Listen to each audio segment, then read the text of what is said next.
This week on Q&A, author and columnist Amity Shlaes discusses her latest historical narrative titled Coolidge.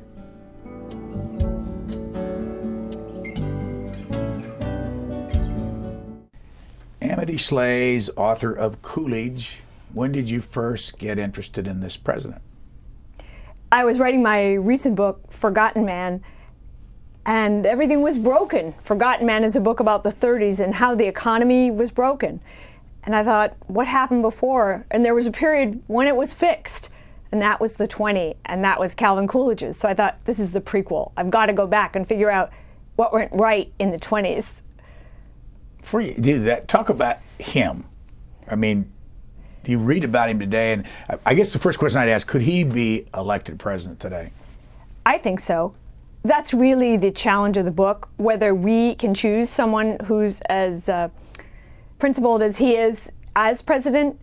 He did not believe, Coolidge, who was president from 23 to 29, that perception is reality. He thought principle was reality. Reality is reality. So the challenge for us often is, we just have to have someone who's good looking and speaks well, good salesman, or can we have someone who's got principles? And I do think we can. We kind of deceive ourselves generally that we need looks alone, perception alone.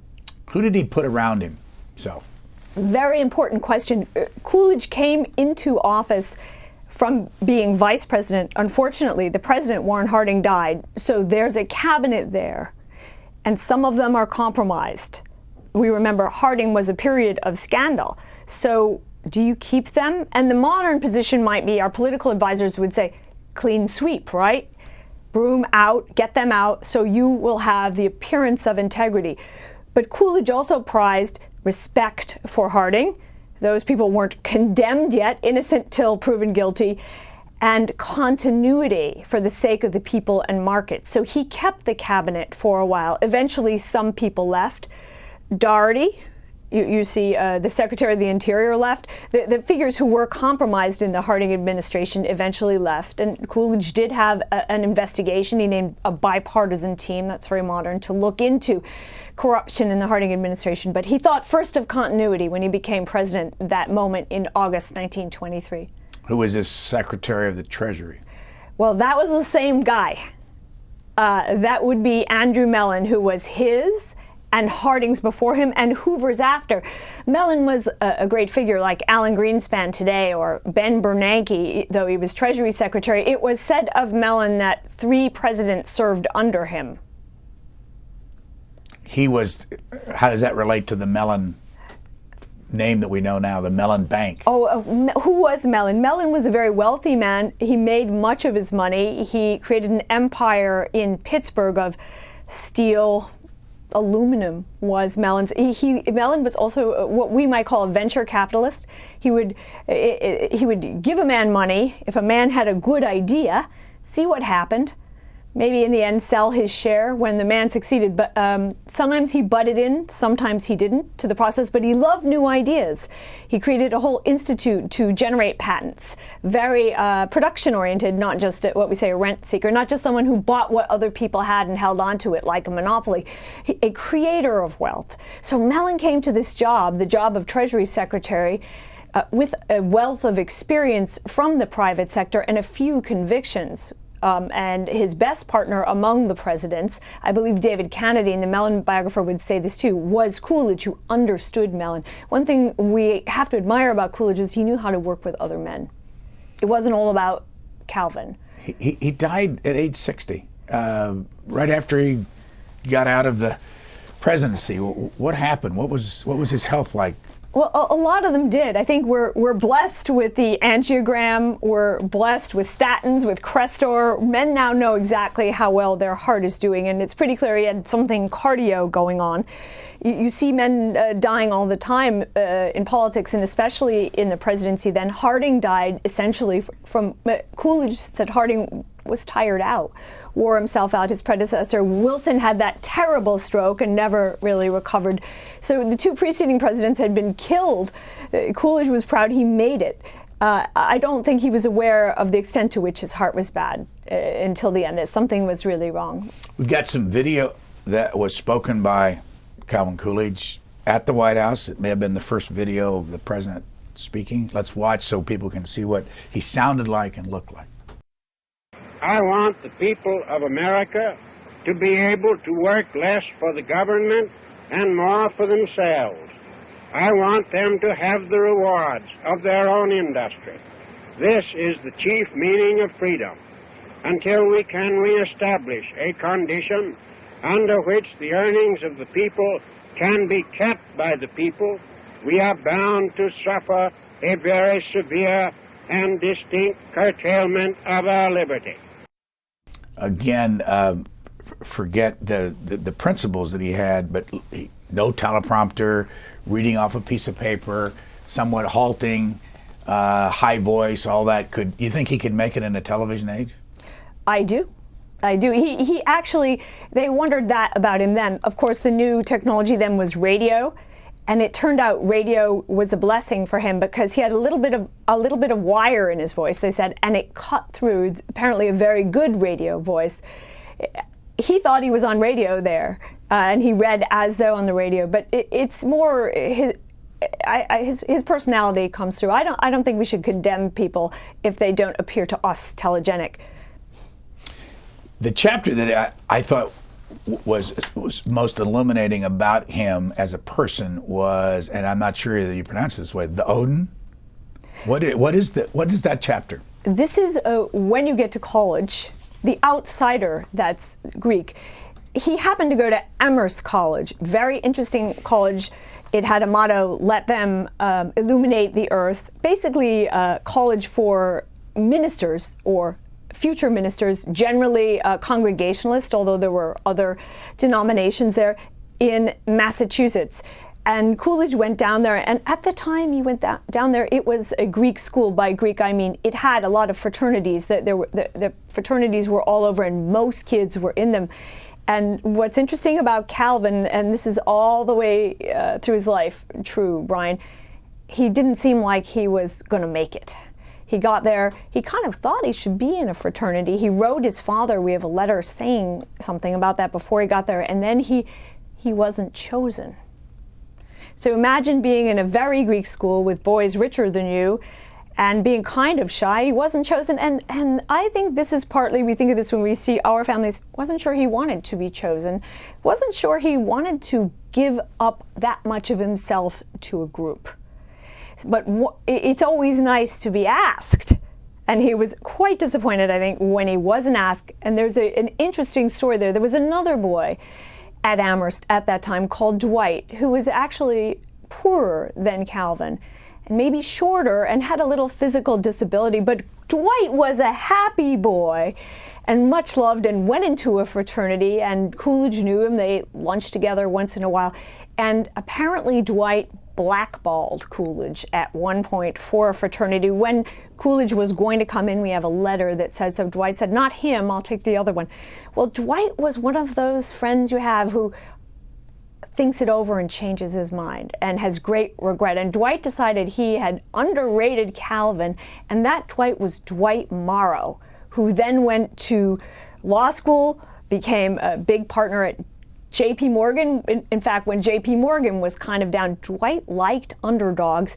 And eventually Calvin, as president, sent Dwight to patch it up with Mexico in a terrible time. Dwight was our representative, our ambassador there. And that, he had a daughter called Anne Morrow. And Coolidge sent down Charles Lindbergh to cheer up the Mexicans, to bring some comity to the place. And that is how Anne Morrow Lindbergh became Anne Morrow Lindbergh. So a lot of history came out of that, very sort of understated, a little bit sad beginning of undergraduate life at Amherst for Calvin Coolidge. But when you read about him and his personality, it defies logic that this man could end up being president of the United States because of his, what he's called an oddball, called quirky, Oddball. silent Cal. How silent was he? He was very silent. We have many stories. You know, there's a famous story of Calvin where a lady said, I bet I could get you to say more than 2 words at this dinner, Mr. Sir. Maybe he was vice president. Grace Coolidge told the story, his wife. And he said, you lose. Was that Dorothy Parker? I don't think so. But it was told. Dorothy Parker said when he died, who could tell? a very mean comment. And I want to say, if you go back and look at Coolidge, he was a conservative hero, and then his tax rate was a gold standard tax rate that we saw in the video. 25% was what he got the top rate down to, and he fought like crazy. It started, remember, with Wilson in the 70s, so that was an epic battle. And when you go look at what all the socialites said about Coolidge in Washington, how cold he was, he wouldn't meet with them, you want to remember that they were probably also from families that endorsed different policies, especially Alice Roosevelt Longworth, whose father had a different model of president. TR, it was a let's get him go active bully pulpit presidency, and here was Coolidge, prissy and cold and not giving out favors. So she said he looked as though he'd been weaned on a pickle. Coolidge's silence was cultural. He was from New England. Farmers don't talk a lot or wave their arms about because a cow might kick them. If you've lived, it was temperamental, of temperament. He was a shy person, but it also had a political purpose. He knew that if he didn't talk a lot, people would stop talking. And of course, a president or a political leader is constantly bombarded with requests, and his silence was his way of not giving in to special interests. And he articulated that quite explicitly, Brian. Go back again to the college experience, though. You say he learned to like to speak. How did that come in, and did he ever get in a fraternity? He got in a fraternity at the end, at the very end, senior year, and it was a new one on campus. And he was proud. He wrote his father. The letters to his father are beautiful. The Calvin Coolidge Memorial Foundation published them, and they're hard to find. I hope we can publish them again. They're fabulous. He wrote his father, I have to have a pin. All through his life, you see him writing his father, who wasn't at all rich, but wasn't totally poor, sort of important person in his little town. I need this, I need the pin, I need the cane, I need the overcoat, so I need this. But it was very late, last term, basically, senior year, that Coolidge got in. I think his classmates, Amherst is a small college now, and it was then recognized something in him when he began to speak. He was thoughtful, and we want to say also, this is interesting about their education, there was a great emphasis on rhetoric in education, so the kids had to speak a lot, and they began to hear him, and he had a teacher he loved very much, Charles Garman. A lot of us liked Garman and Dwight liked Garman, Dwight Morrow, so he began to have friends and feel he was in a club, the club of this particular lecturer called Garman, who lecturer and seminar. And he spoke in class, and the other boys said, wait a minute, it's a new man. We don't recognize him. Wait a minute, how come we didn't know you freshman year or sophomore year? We messed up. In that wonderful way, you can reevaluate someone in a classroom. Got a picture that I want to show you. It's not in your book. This is a picture from the courthouse yard area in Northampton, New Hampshire, where he lived. It's on the screen there. And this has every job he's ever had on that statue. Have you ever seen that? I don't think so. I want to read you, though, because we can go back and talk about this, because I still want to know why you think he got all this. He was born in Plymouth, Vermont, 1872. On this statue is what it says. Graduated at Amherst, 1895. Admitted to Massachusetts Bar, 97. 1898. City Councilor, Northampton. 1901, City Solicitor, Northampton. 1906, State Representative, Massachusetts. 1909, Mayor of the City of Northampton. 1911, State Senator of Massachusetts. 1913, President of Massachusetts Senate.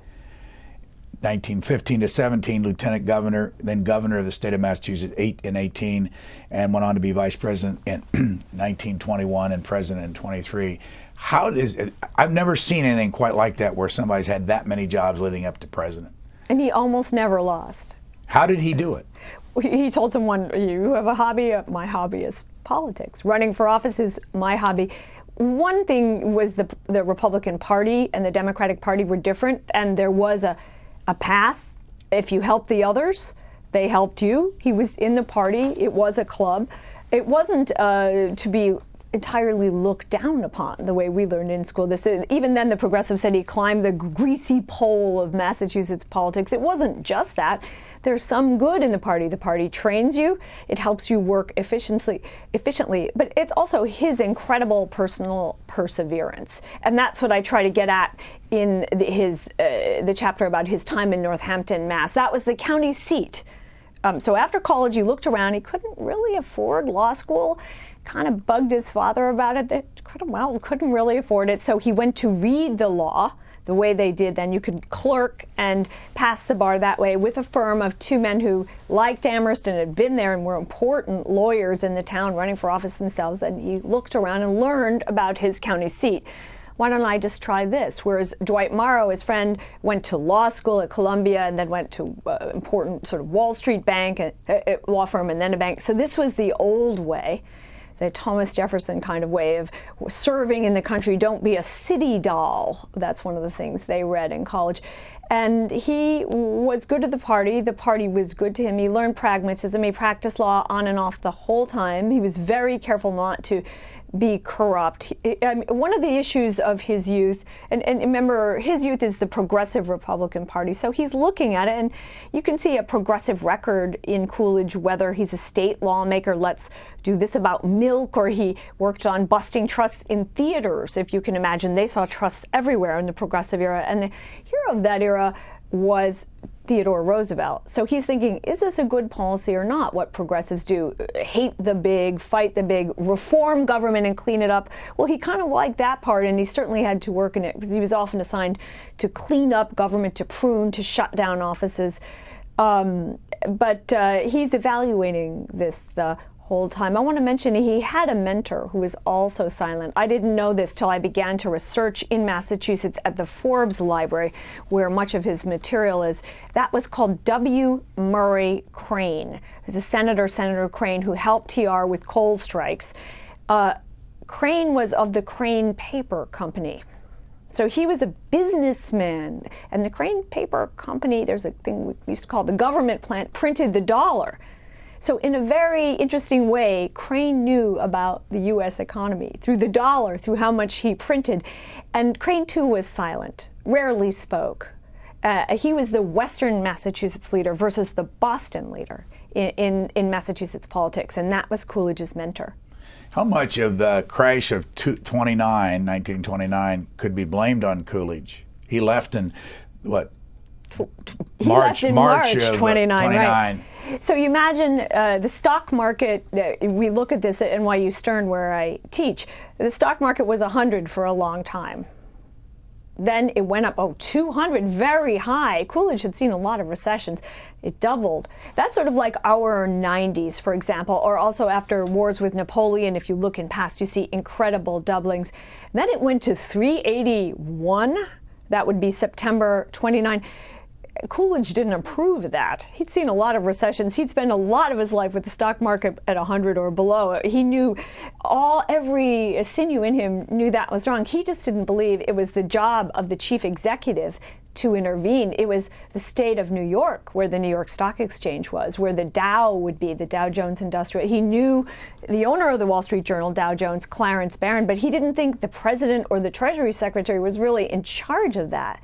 Remember, the Fed was also young, so he looked into it. There's a record of him looking into it. Another Amherst man was Charles Merrill, who founded what we would call Merrill Lynch, and Merrill went to see him, and they talked about it, and Coolidge was terrified because he was so conservative and he knew what a crash was, but he didn't see it as the president's role, and neither did Merrill. That would be a state authority. I don't think, another factor in that period was what Fed policy was, and we all know Benjamin Strong, the great Fed leader, died, and another Fed head came, and maybe the Fed was too loose, and that's an important discussion.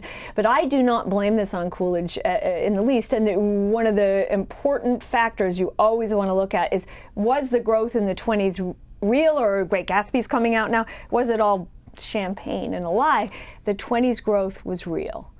Most of it was real. The stock market went too high. People shouldn't have bought on margin, but it was not a lie of a decade, which is something that we learned in school. That must be revised, and this is an effort to do that revision, to expose the true 20s. Where did you first start being interested in Calvin Coolidge? Do you remember the time? Just in The Forgotten Man, it's about how The Forgotten Man, the history of the 1930s that I wrote, is about how the government came in, starting with Herbert Hoover, and messed up something good. Beyond all the things Hoover did. Bigger government was Hoover, and then Roosevelt followed with even bigger and more arbitrary government. So I thought, what was it that they messed up? And I had to go back and write a new beginning to Forgotten Man and show what it was that was lost in order to show the extent of the loss. And I thought, wow, this is very interesting. The economics of the 20s, that we don't discuss them that much. We kind of think they were, historians tend to depict them as a lie. Great Gatsby, Prohibition, People Untruth.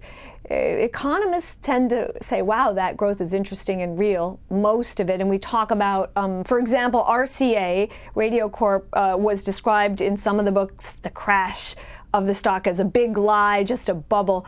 But Radio Corp had an interesting invention on its mind, what we would now call television, that did turn out to be profitable much later. So we look in economics, sometimes markets overshoot when they're anticipating productivity gains. The markets of the 20s were really interesting. But look at it from the point of view of people. The government, the single thing that Coolidge did that we want to remember is that when he left office, the budget was lower than when he came in. That's the story for us now in a period where we're concerned, well, how did he do that? The economy grew a lot, maybe more than 3% sometimes. Unemployment was below 5%. The budget was balanced due to his own parsimony. How'd he manage, though, to make the budget go lower? And how did that help the economy? A lot, because he got the government out of the way of the economy. Very foreign to the way we talk about the economy now, and that fascinated me. Do you remember how big the budget was then? Well, the number, it depends how you count it, but the way he counted it was about $3 billion.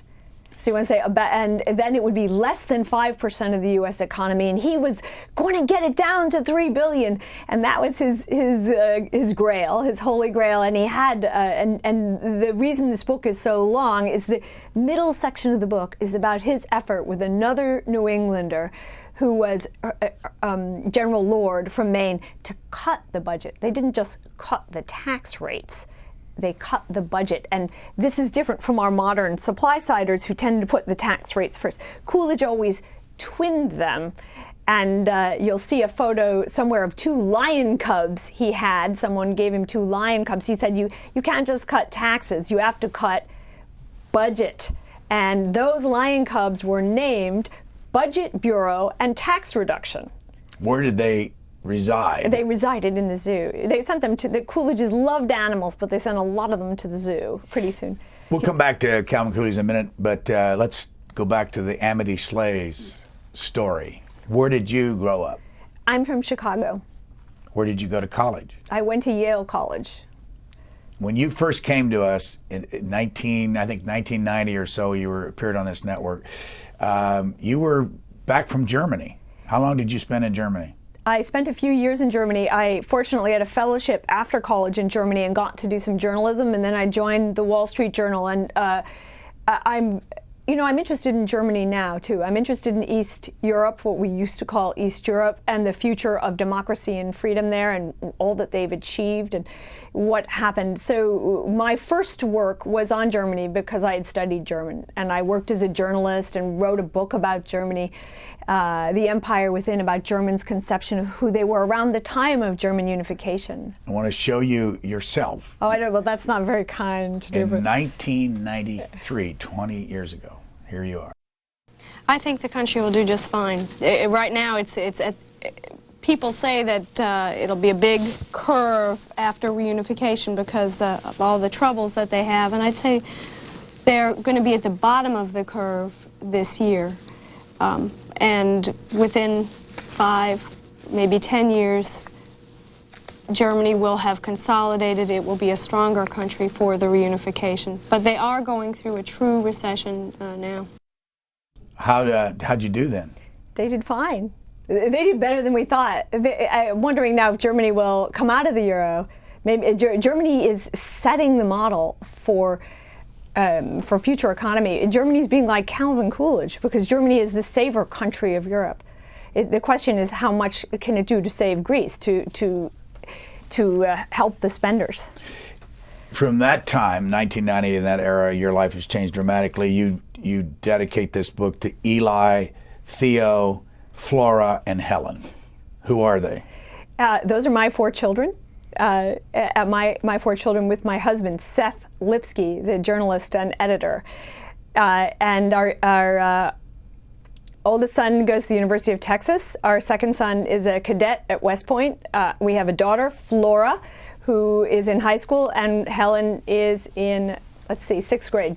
Now, all through this period, you've been fairly visible working. That's right. I'm a columnist. Where do you write? I write for Bloomberg. And how often? Well, it's a regular column. I'd say it's less regular now because of various bumps. But I've been a columnist for 10 years. Before that, with the Financial Times. Council on Foreign Relations. Still yes. with them? I am not with them. No, I was a fellow for in political economy there, or in economic history, I think, for years. And I've recently moved over to a new foundation, President Bush 43's foundation, which is going to be wonderful. I'm interested in presidential history now. President Bush is a wonderful man, a great leader, and a Republican president with an enormous archive attached at the new George W. Bush Center in Dallas. So I like to research. I really like Coolidge's history and want to help it. And I wanted to learn a bit at a presidential center and to work on economics. I am in a program called the 4% Growth Program, which is about economic growth. Coolidge had it. But what's that mystery? What was it? Let's think about it. And the 4% Growth Project looks at different ways you can get stronger growth. We all know that stronger growth makes everything easier, including, of course, the entitlement problem. You still teach at New York University? I do, yes. What do you teach? I teach, actually, the forgotten men, the 1930s, the economics of the 1930s, which are very controversial. So that's fun. Is it right? Is it wrong? You know. So if we followed you around the last few years studying Calvin Coolidge, where would we find you? That's important to say. I'm a trustee of the Calvin Coolidge Memorial Foundation, which is a great entity. And if you want to know Coolidge, you go to Plymouth Notch, where he's from, Vermont. It's a beautiful village, well preserved. The foundation is there. The state is there. They have a state archivist, Mr. Jenny. We have our own foundation there where we do some education. We have some material. And in fact, this summer with the Bush Center, we're hosting a high school economic debate. How perfect for Coolidge.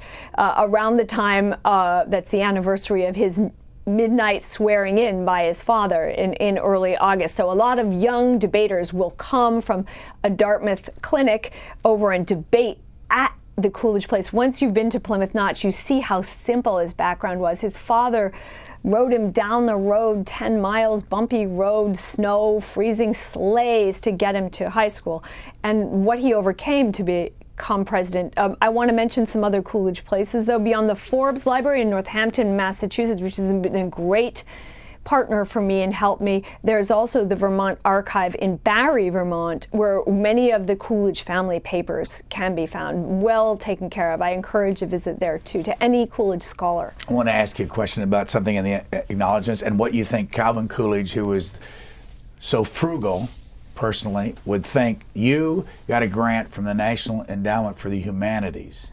Oh, he would be ambivalent about that. I mean, you can see the ambivalent. He didn't really like federal money to be spent on culture. Once in a while he would do it, and and you see that in his own. President Coolidge doesn't have a presidential library with a staff funded by Washington the way President Roosevelt would have, or President Hoover would have, or the Presidents Bush have. He was old time. He thought it's a wonderful story also of love for his wife. At that time he thought a president should raise his own money for himself, all of it. Right, all of it. And he loved his wife very much, Grace, and she sacrificed a lot. She was originally a teacher of the deaf at the Clark School in Northampton, Massachusetts. So he told his friend Clarence Barron, raise me money for afterwards. And Barron said, anything Calvin, very close to the Wall Street Journal, this is a Wall Street Journal story, anything Calvin, okay, I'll raise money for, and everyone thought, well, it should be for the Coolidge archive, right? That's what it's supposed to be. And he wanted it to be at a local library, the Forbes Library, where he'd studied reading the law, named after another saver, this Judge Forbes, a legendary figure in Northampton. And Calvin said, no, let the money be raised from my wife's charity, the Clark School for the Deaf. So he took the money that would have preserved him and instead poured it into her charity. That's a great gift of love. And when you think about it, you see why. Maybe he felt he was a little frail. She had given up a lot for him. She called marriage a harness. She loved him, but she knew it was a harness. They pushed together forward. And he wanted to pay her back. And he knew she might be around decades after him, and he wanted her to be the important lady in the town. And she was, because she was the chief patron and donor of the Clark School for the Deaf. They gave the money to that. So he cut off your nose to spite your historical face, right? He gave his money to her. You say in your book, and we've noticed a lot of this is happening lately, that you read the diaries of his doctor. Why are these presidential doctors, and they're doing it today, publishing their diaries? I don't think some of it's published, some of it isn't. We went to the archive. I'm not wild about the doctor. The doctor's a little creepy. Why? Sort of had strong opinions about the family. The husband is mean to the wife, Calvin. You know, marriage is a complicated thing, and no one can ever know all of it. And I don't envy the White House first couples, because everyone is always, it's really a court, and everyone's always edging to favor one or the other, and the husband has his court, the president, and the first lady has a court, and then they fight with each other like the czars. The Coolidges had a minimum of that because they were good people, but it was there, and the doctor sided with Mrs. Coolidge, who was a wonderful person, the extrovert to his introvert. And they played off each other. But he knew that she was the extrovert. She knew why he was the introvert. And their marriage is admirable in an interesting way. You can see in that post-presidency gift. How did you get on the foundation board of the Calvin Coolidge Foundation? Just out of affection for it. It is a worthy place that requires support. And if I can do anything to help, I'm not rich, but if I can do anything to help bring others there, to support the Calvin Coolidge Memorial Foundation, I will. We have a great director, Mr. Serra, S-E-R-R-A, and it's Coolidge's Mecca. Where is the foundation headquartered? It's his place you go to. It changes people's lives when they see these houses. You drive north past Ludlow, Vermont, where there's a little ski resort on the big road. It's not hard to get to. It's not much farther than, say, Bellows Falls or Brattleboro, like that. You just drive up and you'll see something amazing. You can stay in one of those ski resorts like Hawk Mountain or the little bed and breakfasts around it. It's not that far from Dartmouth College, which is in New Hampshire. Is this Plymouth Notch? Plymouth Notch, Vermont. And it's simple, and it will change your life and your life and your children's if you see it. You can see the room upstairs where he worked. You can see the church where one of his ancestors bought a pew. Got very involved in the town records too, because the Coolidges were allergic to debt. They were terrified of debt. This book is a story of how you overcome debt as a country or as an individual. And we found that there was this one ancestor who was a debtor. That's what the book opens with, because this was their economics, their business, their small farms were so important in their lives. And so you can just have a feel for how hard it was in Vermont in that time. Got some video from a program we did in 1999 on presidents, and his son John was still alive. Oh, that's wonderful. He's very old in this. I think, how old was he when he died? It was. Oh, I don't know, but in his 90s, I know that, and it's not so long ago that John. Did you ever talk to him? I did not. He was born around, around 1906. Okay, let's watch this, and you have to listen carefully. But he's talking about his brother Calvin, and I want to get that story from you. Oh, Calvin, yeah. You mentioned your brother Calvin Jr. Do you have any fond memories of him that you'd like to relate? Well, we were always together. We roomed together and prepared our school. We were always together. He was a fine boy, very brilliant boy. I had trouble keeping up with him in school. He was a better scholar than I was. He was quiet. He didn't always join in some of the things that I did. Especially he was not interested in baseball, which I was. So the impact of Calvin Jr. on the Coolidge presidency. This is like a Lincoln story. It's an amazing tragedy. Calvin Jr. was about 16, and he got a blister on the tennis court of the White House, and the blister went septic, and he died within about a week. If you can imagine, you're from a blister to death just before antibiotics came in. Again, we're affected by these things, antibiotics, and so what a story, and there was nothing they could do about it. Coolidge had lost his sister, he had lost his mother, and now he was losing Calvin, who was the luck child of the family. Indeed, as you can hear from a happy guy, very, very clever, extremely loyal. And he didn't know what to do. I think other historians have told the story of the death of Calvin as the end of the Coolidge presidency. This was in 1924. He was elected that year on his own. 4 more years. And they say, well, he was depressed for the next 4 years. There's a book that's pretty good, Gilbert, that's the thesis. I don't see that. It's not a story of yes, but the death of Calvin, it's but yes, that he persevered, the president, notwithstanding a blow almost no one, he nor Grace, could understand the life of their family. And you see a lot of sorrow and anger and trouble. He took a tree from the lime kiln lot of his family in Plymouth, and they planted it somewhere around the White House. I've not been able to discern what happened to that tree. I'm not sure it made it. You can't always take a spruce and replant it in Washington soil. But can you imagine they planted it so they could look out the window near the tennis court and see where Calvin had been? And the president himself said, the joy of the presidency went out for me.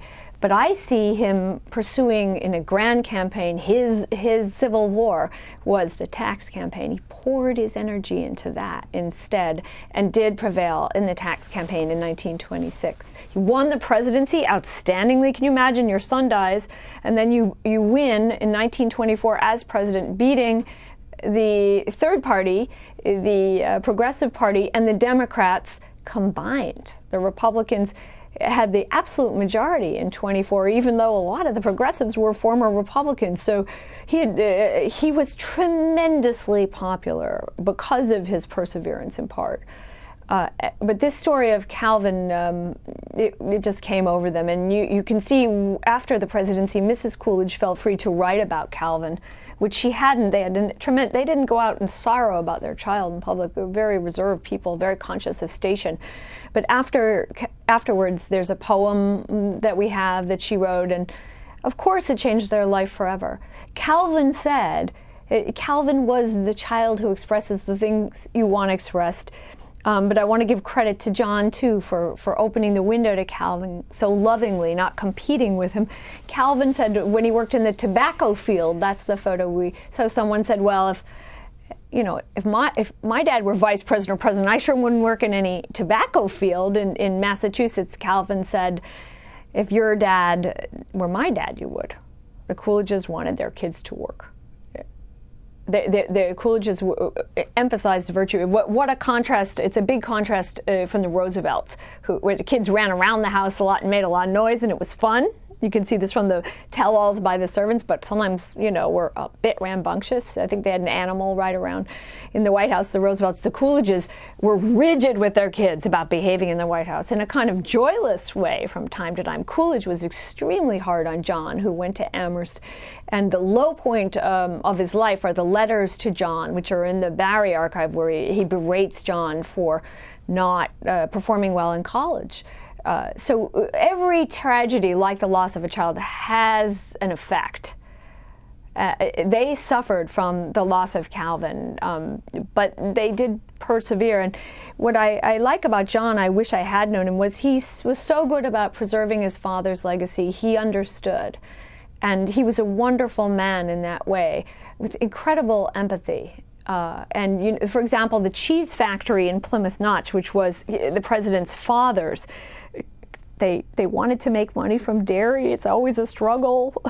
They had a cheese factory because before refrigeration, cheese was the way you transmitted protein. John started that again as a symbol of what it had meant to be a struggling farmer. And it was important to Coolidge because he always vetoed agricultural subsidy. Farmers never have made much money, he said. But that didn't mean he didn't understand how hard it was to be a farmer. So how do you, working now for George W. Bush and a foundation, from his foundation, how do you line up the fact that he had a $5 trillion addition to the debt? But these are questions we have to ask a lot of presidents. And I am historically an economically oriented person, and I see that wars cost a lot of money. So let's just say that, first of all.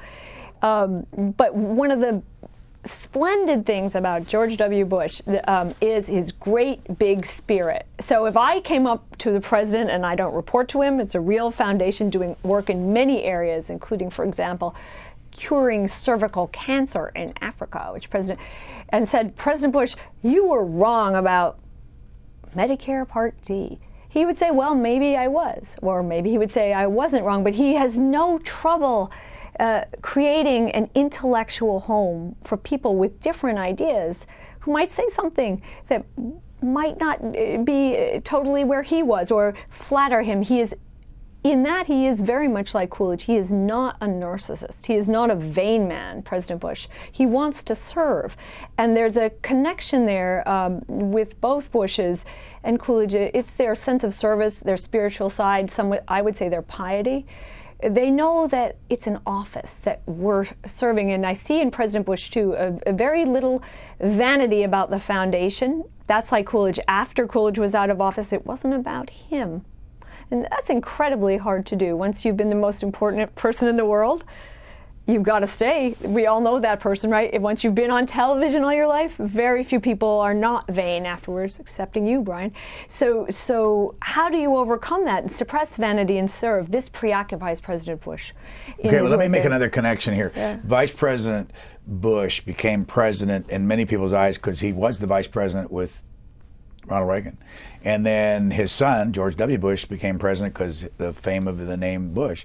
And you say in your book that the two things that made Calvin Coolidge president was the Boston police strike and the fact that he was picked as vice president. So let's start with the vice president thing.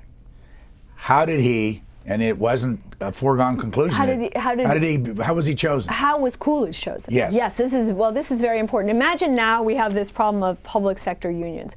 We might like the people in them, but they're asking a lot. Or Reagan had the air traffic controllers. They were in a union, PATCO. They were good guys. They were asking a lot. In the case of Reagan in PATCO, they were jeopardizing public safety. Because planes are important. They can crash. So Coolidge had an analogous situation as governor of Massachusetts. And because of certain anomalies in their law, the governor had a say in the police story in Boston. The policemen of Boston went on strike after World War I. They were nice guys. They were underpaid. There was a terrible inflation nobody was acknowledging. Their station houses had rats. People chewed on, little rodents chewed on their helmets. 18 ways they deserved a raise. They deserved better treatment. They were overworked. Nonetheless, they walked off, and this is a very rough time in American history, much rougher. There was chaos and violence and rioting and looting in Boston. So Coolidge was on the team, the leader of it, that fired these policemen. They went in a union with Sam Gompers, not even a very radical union, the union that was the favorite of President Wilson. But Coolidge said no right to strike against the public safety by anybody, anywhere, anytime. I may have mixed up the order of that, but those were the three phrases. No right to strike against the public safety. I'm drawing a line, and what's incredibly scary about this from a political point of view is he had an election a few months away. He liked Irishmen. He was famous for getting the Irish vote. The policemen were Irish. He's firing them. They're nice. Their horses love them. What a bold, controversial move.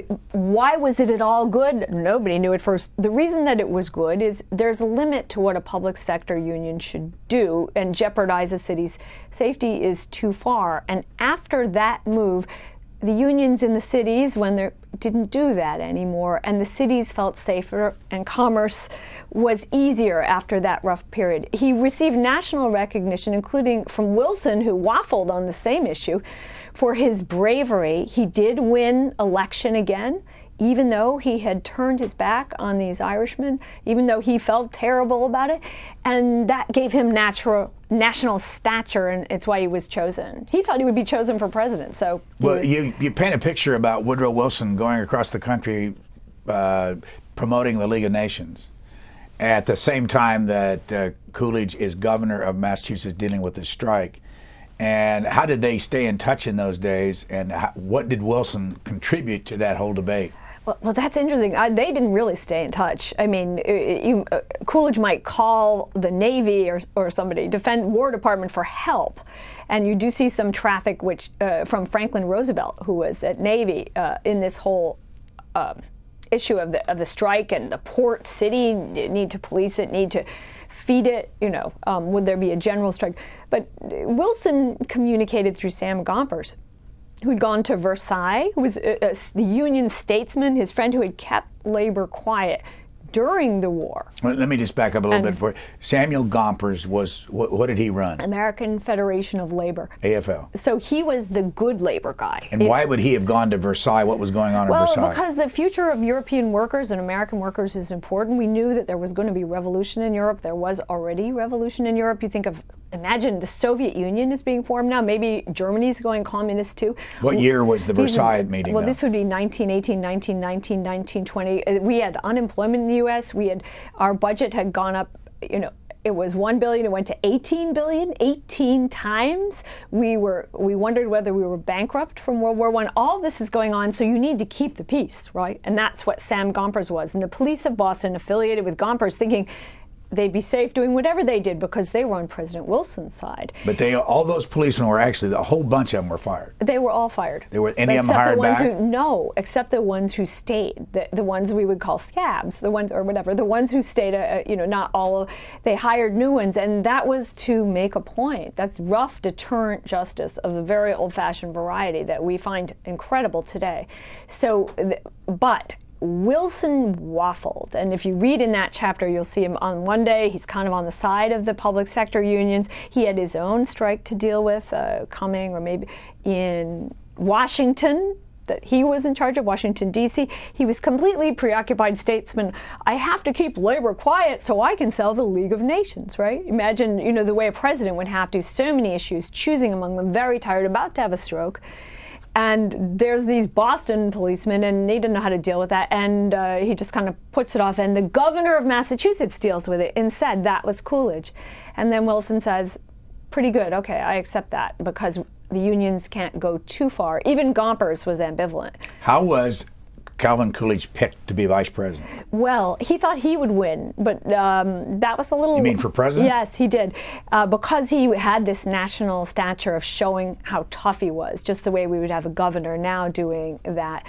But he had a problem. Henry Cabot Lodge, the senior senator from Massachusetts, a great snob, an institution in the Senate, the titular, not nominal, but really the leader of the Senate. Lodge wasn't sure he liked Coolidge. Lodge was vain, and it was all about Lodge, and there are Coolidges all over Massachusetts. It's a big Massachusetts name. Coolidge was some kind of swamp backwood Coolidge, the governor, not the kind of Coolidge that Lodge knew from Harvard, right? They considered Amherst the backwoods, and he didn't really take Calvin Coolidge seriously, and he also toyed with him. At times he told him he thought he might be a good candidate, other times not. So if your own state is not for you at the convention, Chicago, surely you're not going to be nominated to be the president, and Coolidge didn't even actually go to that convention in Chicago. We've heard about the Blackstone Hotel and the smoke-filled rooms, and how Harding was chosen as senator to be president. But there was a bit of a rebellion that the Senate was running the whole thing at Chicago, the Republican convention. And out of that rebellion, someone said, I'm going to nominate a governor. They thought Lane Root would be a mild, in-between progressive Republican from the Midwest. They thought he would be, and instead they said, let's get a governor. So it was a Westerner who stood up and said, Coolidge for vice president, he's a governor, let's have him. And there was a lot of applause all of a sudden at a convention. And that's how Coolidge got it, unexpectedly. And I would estimate to Lodge's displeasure. You say then, after Calvin Coolidge was elected in 1924 as the president, fully elected after the death of Harding and all that, that his vice president was Charles Dawes, and that they didn't like each other, or he didn't like Dawes. What was that all about? Some of that was his own sanctimony, and some of that was that Dawes was impossible. He was the rogue deputy from hell. How did he get picked? Well, Dawes was a wonderful man. He was in charge of basically procurement and distribution in World War I, getting stuff for the generals to the front line. So he gave a famous speech called the Helen Maria speech, where someone was picking at how he spent money and to get stuff to the front line to win the war. And he said, Helen Maria, we would do anything to win that war.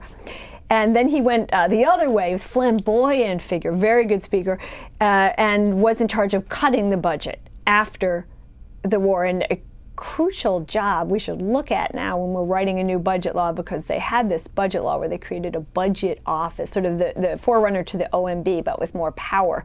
So he was a man with Nixon went to China on the budget. Dawes did this. He cut the budget. He did the Dawes plan, helping Germany.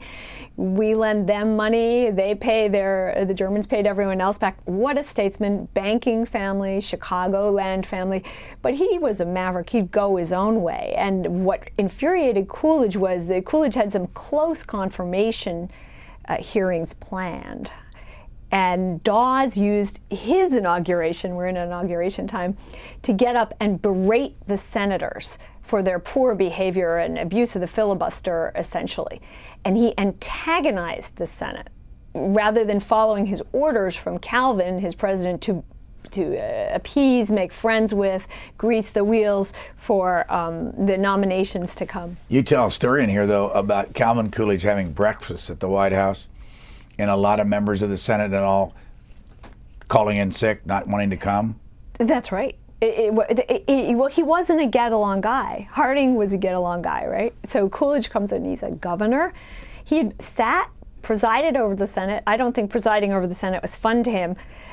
When he had formerly presided over the Senate of the state of Massachusetts, where you can vote, not just in a tie, but you have more power as a head of the Senate of the state of Massachusetts in that body than you do as vice president, president of our Senate here. So he hadn't really liked the senators. Lodge made his life hell there when he was vice president. And but I want to say, I think it was his virtue that made them not want to come. This story is Coolidge would host Vermont breakfasts, and the usher, Ike Hoover, not the president, the usher would round up the people. And Ike Hoover didn't really like Coolidge. Coolidge was not a good tipper. And Ike kept a diary. Lo and behold, everyone loves FaceTime with the president. We all go, Democrat or Republican, when a president summons, right? The senators didn't go. So there's a roster of excuses. Sick, Senator Heflin. Sick, Senator Reed. Wife sick or friend sick. And you're like, wow. And Ike Hoover maliciously kept a record of the negative RSVPs. But what I see when I look at why these senators turned down these Vermont breakfasts with the maple syrup from Coolidge's property is they knew he wasn't going to give them anything. Imagine the incredible pressure. Prosperity's been there for years. The budget should grow. Why not? Why shouldn't it grow? Oh, the farms need something. Oh, let's nationalize power. Muscle shoals was an abiding issue. Let's give the vets more. One mendicant after the other. And Coolidge was so unsatisfying at these breakfasts, he always said no. And after a while, they turned their back on him. I found these quotes. I don't know that they're in the book, but I found it. I wanted to ask you about it, that he was offered presidency of Amherst, and he says it's easier to control a Congress than a college faculty. Well, that makes sense. There's a sub-story there. There was a wonderful, also rogue, president of Amherst, who his friend Dwight Morrow had helped put in, Alexander Michael John. And some viewers will know Michael John's name from Wisconsin, where he went later and created this interesting experimental college. It has a great legacy there. But Michael John was progressive in a way that the Amherst men weren't used to. And he basically wasn't friendly to World War I, and that was as divisive as the Iraq War has been lately. It was a knife, scissors through society. You were on one side or the other. So the Amherst alums were on one side and Michael John was on the other. He wasn't pious enough for the Amherst old guys. And eventually they forced him out. He didn't go easily. And Coolidge was clearly on the side that forced him out. And he wasn't happy with that because he could see they could all see Michael John was talented. It was a hard call. And they were all, all of a sudden these nice men had negative articles about them in the New Republic when they'd fancied themselves fine fellows. And they had thought what they were doing was for Amherst. And Michael John spent quite a bit of money. That one of the issues was he borrowed and overspent on his personal life in the job as Amherst president. So this was a burr in their sides. They were unpopular for ejecting this university president. He didn't want to get involved in those politics, rationally enough. There was also a new head named just before he left office. At his early age of 60, he died, and I read that he gave $700,000 to his wife Grace as what he willed to her. I don't know whether this is accurate or not, but I got on the calculator and it shows it'd be worth $12 million today. He wasn't poor. Where did he make it? Well, one way he made it was he had another career as a successful journalist. Calvin Coolidge, columnist, and I like that about him too. And I hope to build some things around that. Coolidge wrote a column every day. Imagine How long? 500 words. Did you read a lot of them? I did. I have a book. There's a wonderful book that was put together only a year. He stopped after a year, just like he decided not to run again in 28. He stopped. He said, that's enough. I've done them. But a lot of papers took the column. He made $75,000 as U.S. president. He made more as a columnist. It was an embarrassing amount of money because remember how many papers we had then. Imagine every website paid you a little. So he made, I believe he made $200,000 alone from the column, and in hard times, that was a lot, but it was honest work. He wrote the column. He was exceedingly popular. Is there time for one story about that? Oh, we have very little time. Go ahead. Well, someone paid him to write 10 columns for $2,000 each. And okay, he sends them in, he gets the money, and they publish only 6. He summons the editor at issue and says, just what the editor expects him to say. I wrote 10 and you published only 6. And what does the editor say in response? But we paid you, which is the standard answer. And Coolidge said, well, maybe those columns weren't good enough. Here's a check for the columns you didn't print, 8,000 back. And then we ask, why would he give back the money if the contract said $20,000? He was entitled to keep it. Yes, he was, and that was Coolidge's business lesson, his philosophy lesson, because he wanted to do business with the other party again. He wanted to be a good citizen. Very rare behavior now, and I admired that. All right, with our remaining 30 seconds, which one of your children will end up being the Amity Shlaes of the 2025 calendar year? The writer. I'm going to say Helen Lipsky. Which one would be the teacher? So very difficult questions. I'm going to say, I can't say that. They're all going to be very good. This is dedicated to them for their own perseverance, a Coolidge theme. They all persevere, and I'm very proud of them. We really are out of time, but is there anything new about Calvin Coolidge that you found that's in this book? That he struggled with debt and found a solution, as we do today, and look for our own. The picture on the cover is from where? I don't know, actually, but it looks to me beginning of the presidency, 1924, something like that, maybe anyway, it looks like before his son died. Very happy. Thank you, Amity Shlaes, author of Coolidge.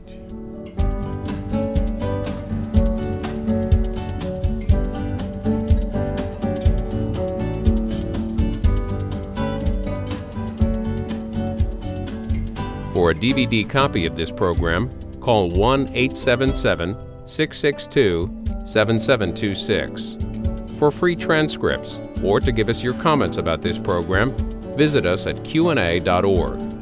Q&A programs are also available as C-SPAN podcasts.